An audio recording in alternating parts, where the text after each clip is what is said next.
Bon, après une petite semaine d'absence, préparez-vous pour une vidéo qui risque d'être un peu longue.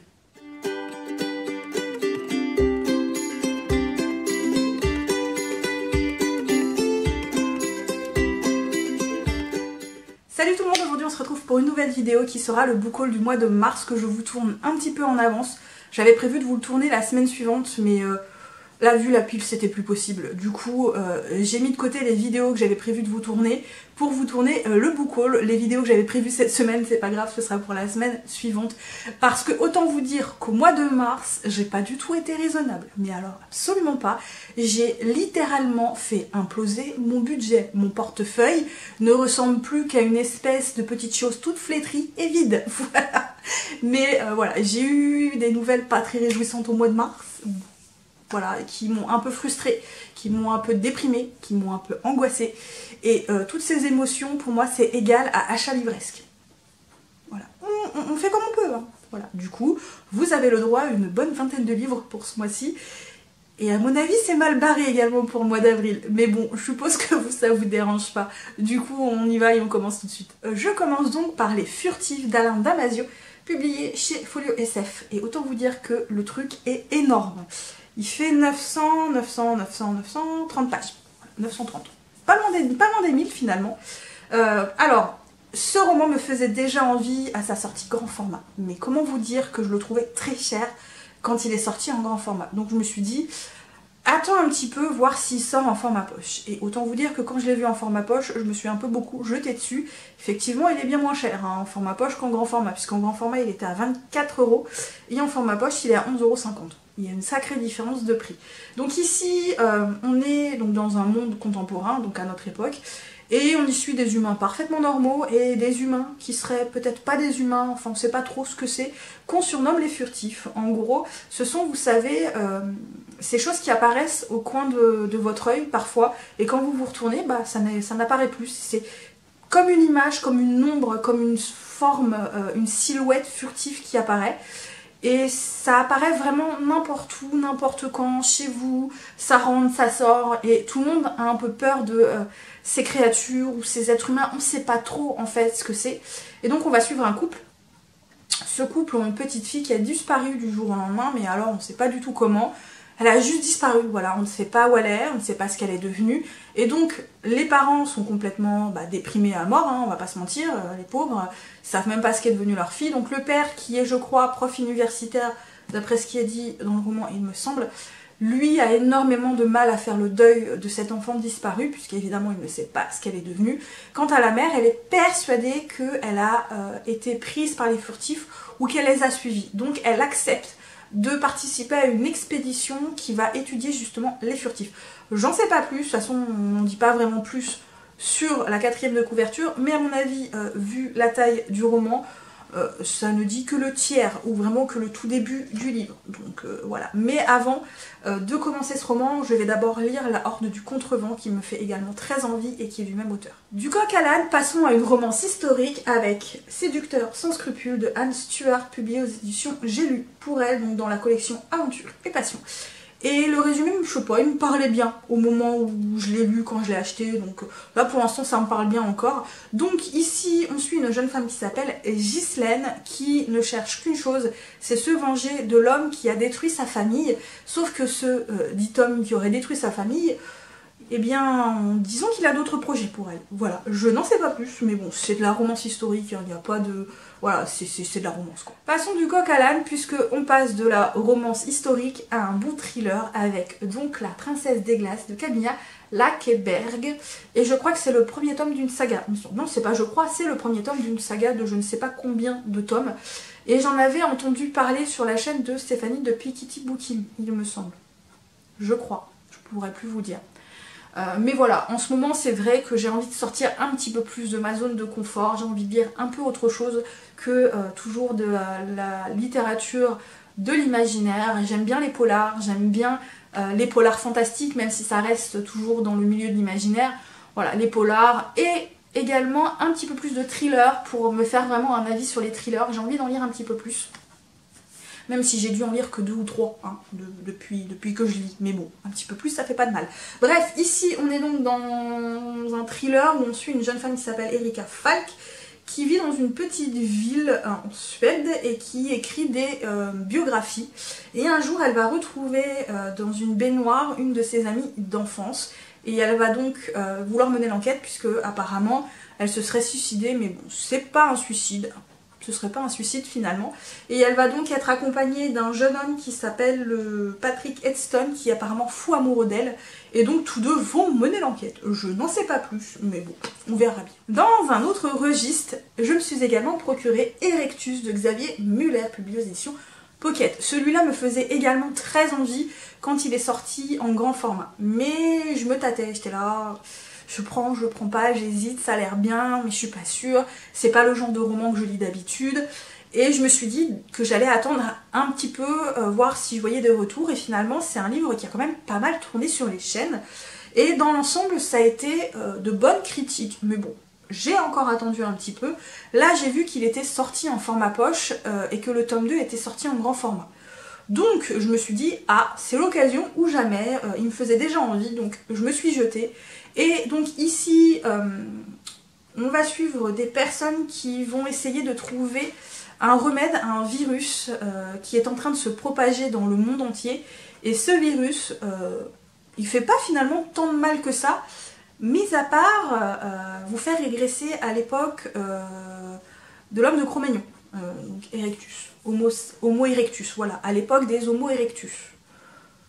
Voilà, ça fait pas de mal, mais bon, vous régressez quoi. Donc j'en sais pas plus, mais bon voilà, il me fait bien envie quand même. J'ai le tome 1 dans ma pile à lire. Je l'ai pas mis dans ma pile bimensuelle, mais je vous avoue qu'il me fait envie, je passe devant pratiquement tous les jours, et il me fait de l'œil, et je pense que je vais finir par craquer parce que j'ai vraiment envie de le lire. C'est pareil, ça sort totalement de ma zone de confort, mais voilà, je suis très attirée par ce roman, et j'ai vu que la suite était sortie.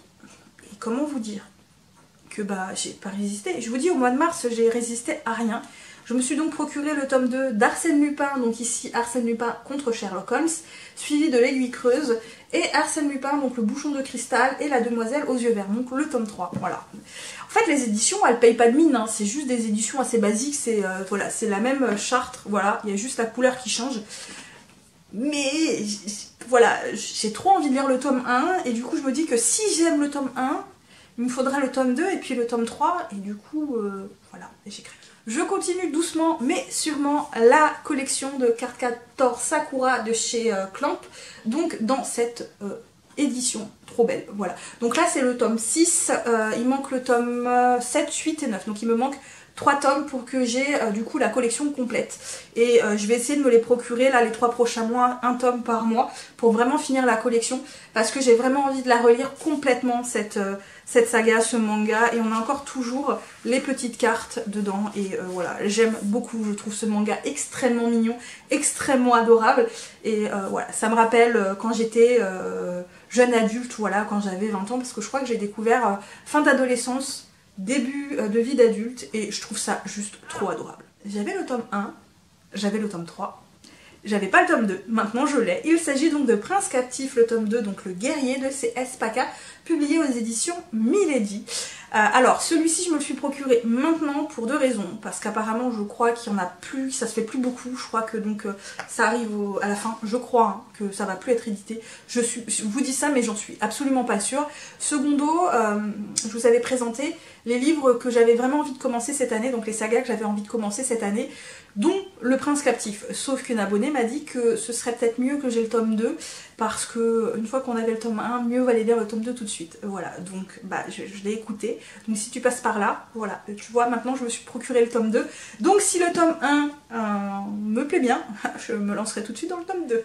Achat indispensable, je ne pouvais absolument pas passer à côté, et vous serez certainement d'accord avec moi pour les fans. Je me suis donc acheté le tome 4 d'Harry Potter, donc ici est la coupe de feu, donc de J.K. Rowling, hein, dans leur édition d'Évatant en hardback, et toujours chez Poufsouffle, hein, puisque je n'ai pas changé de maison entre temps. Alors, le tome que je vais vous présenter là, le roman que je vais vous présenter là, je l'ai acheté parce que je désespérais. Hein. Clairement, je désespérais. À la base, c'est une saga que j'ai énormément aimée à l'époque où je l'avais commencé. Il y avait 4 tomes qui étaient sortis d'abord en grand format, puis ils étaient sortis en petit format. Je me souviens qu'à l'époque, je les avais achetés en grand format. Puis j'ai vu qu'ils étaient sortis en petit format, donc j'ai vendu les grands formats et je les avais rachetés en petit format. Sauf que pendant des années, la suite n'a pas été publiée. Et je désespérais de l'avoir publié. Finalement, ils ont fini par sortir les 3 autres tomes de la saga. Et c'est pareil, j'ai attendu, je me suis dit ils vont sortir en petit format, sauf que je ne les vois pas sortir en petit format. Sauf que ça commence à faire long, je crois que ça fait 2 ans, même plus, que je les attends en petit format, et ça sort pas en petit format. Et je désespère de pouvoir continuer cette saga.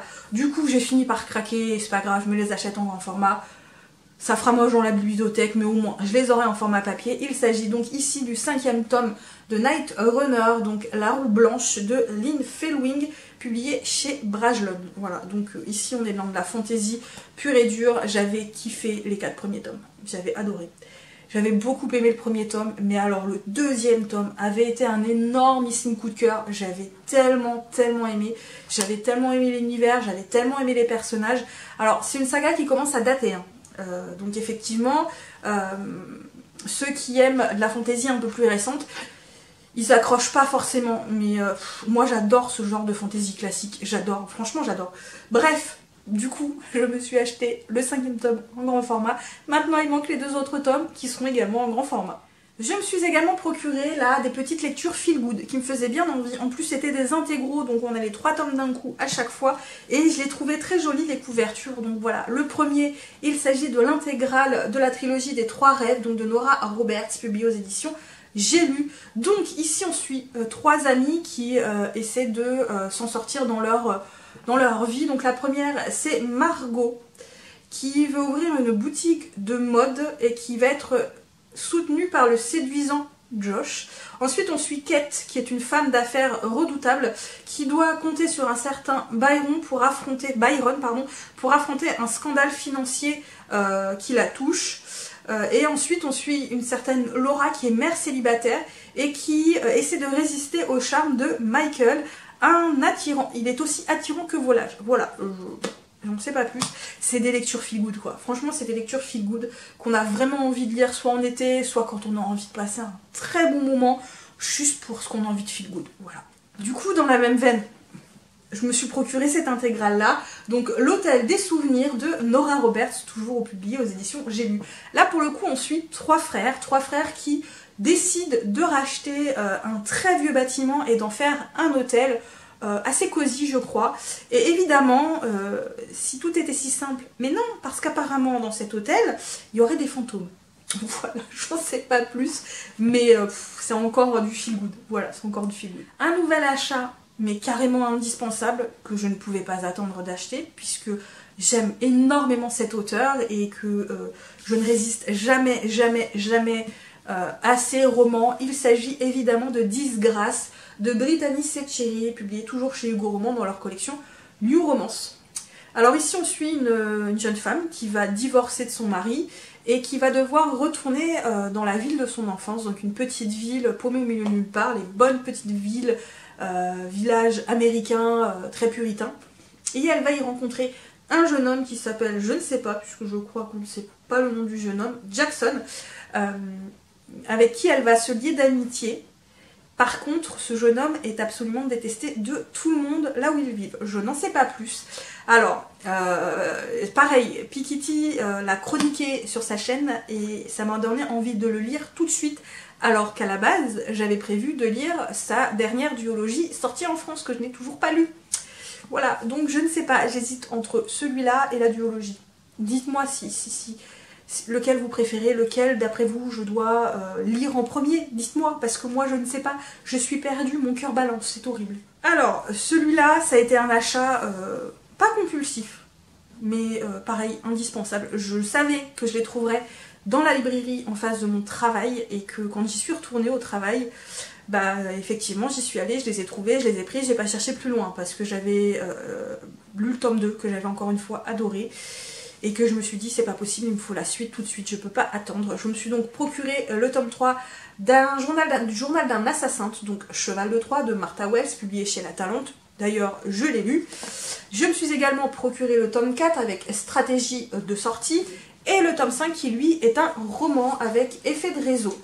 Et celui-là, je suis dégoûtée, je l'ai pas vu, mais il est complètement corné. Et je sais pas si vous allez le voir là. Vous voyez là, il est complètement corné tout du long. Il a été plié et je l'avais pas vu au moment de l'achat, donc je suis dégoûtée parce que voilà, je suis dégoûtée. Bref, c'est une saga de SF que je surkiffe complètement et que j'étais impatiente de pouvoir continuer. Donc là, le tome 4 ne va pas tarder non plus à être lu parce que j'ai encore une fois beaucoup aimé le tome 3, un petit peu moins que le tome 1 et le tome 2, mais voilà. En plus, le tome 5, c'est pas une nouvelle, c'est un roman. Et le tome 4 est un chouïa plus gros que les 3 autres tomes, donc voilà. Mais en tout cas, j'adore trop cette saga. Celui-ci, je l'ai précommandé. Je suppose, comme beaucoup d'entre vous, hein, on est d'accord parce que à chaque fois, les éditions sont juste trop belles. Il s'agit évidemment des Saisons de la Tempête de Elko Simano, publié chez Deux Saxius. Donc moi, je l'ai commandé en hardback. Donc voilà, on a un intérieur magnifique.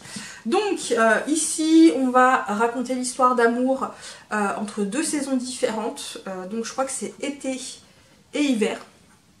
Mais malheureusement, le cycle des saisons doit continuer. Donc l'hiver doit tuer l'été pour pouvoir continuer le cycle. Tous les ans, c'est comme ça. J'en sais pas plus, mais c'est quelque chose dont j'avais déjà entendu parler, cette histoire de saison qui doit tuer les saisons précédentes pour pouvoir entamer sa propre saison. Voilà, j'en avais déjà entendu parler. Mais bon, là, j'étais intriguée, histoire d'amour et tout, voilà, ça a l'air plutôt sympathique et la couve, elle est juste trop belle, quoi. Voilà, je suis superficielle et je suis faible, on est d'accord. Chez Plume Blanche, je me suis procuré le premier tome de Ray Shepard, donc ici, le tome 1, Amnésie de Morgane Rugraff, donc publié chez Plume Blanche. Et il me fait envie depuis très longtemps. Alors c'est une trilogie qui est déjà complète. Donc ici on va suivre 2 frères qui font de la magie, je crois. Et je crois que l'un d'entre eux veut se venger de l'autre. Et j'en ai entendu que du bien de cette saga. Et j'ai fini par craquer parce qu'il me fait envie depuis très longtemps. Et ça paraît pas, hein, mais c'est écrit tout petit. Voilà, donc il me fait super envie. Toujours chez Plume Blanche, il me faisait également très envie. Donc là, quand je me suis procuré Ray Shepard, je me suis dit... autant faire d'une pierre deux coups. Je me suis donc procuré également, La Rose Éternelle, donc de Ophélie Duchemin. C'est le premier tome d'une saga, il me semble. Et c'est une réécriture de La Belle et la Bête. Et je n'en sais pas plus parce que je ne me souviens plus du résumé du tout. Et je termine par un manga qui pour moi va être sûrement un énorme coup de cœur. Il s'agit du premier tome de la trilogie du Sommet des Dieux de Jiro Taniguchi et Baku Yume Namakura, publié chez Kana, donc en hardback avec une superbe jaquette. Jiro Taniguchi, c'est un auteur de manga qui est décédé en 2018. Avec lui, je me suis pris une claque avec le journal de mon père. Alors graphiquement, c'est typiquement pas le genre de manga que je lis. Mais au final, les traits, les histoires qui sont racontées sont... Oh, c'est magnifique. J'ai continué avec Blanco, donc là j'ai vu que le tome 2 était sorti et il faut absolument que je me le procure. Et le Sommet des Dieux fait partie apparemment de ces mangas qui sont les plus connus, qui sont apparemment pareil considérés comme un peu comme le meilleur manga de cet auteur, d'après ce que j'ai compris. Après je me trompe peut-être, mais ça fait très longtemps que celui-là m'intrigue. Il y a également L'Homme qui marche qui m'intrigue énormément et que j'ai envie de me procurer assez rapidement.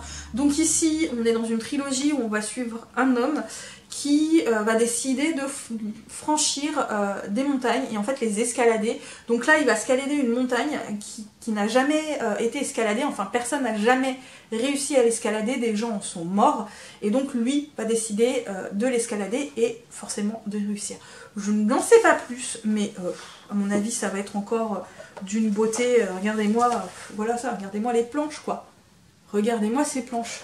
C'est Jiro Taniguchi quoi. Alors vous ne le voyez pas, mais là je tiens la pile que j'ai créée parce que elle est pas loin de s'écrouler, hein. C'est dans un équilibre très précaire. Mais voilà, la pile, elle est horrible. La pile que j'ai faite, elle est horrible. Elle va s'écrouler, je le sens. Bref, en tout cas, j'espère que cette vidéo vous a plu. N'hésitez pas à laisser des petits pouces bleus. N'hésitez pas à me laisser des commentaires. Si vous avez aimé ou non les livres, dites-le moi. Hein, comme ça, au moins, j'aurai déjà un petit avis.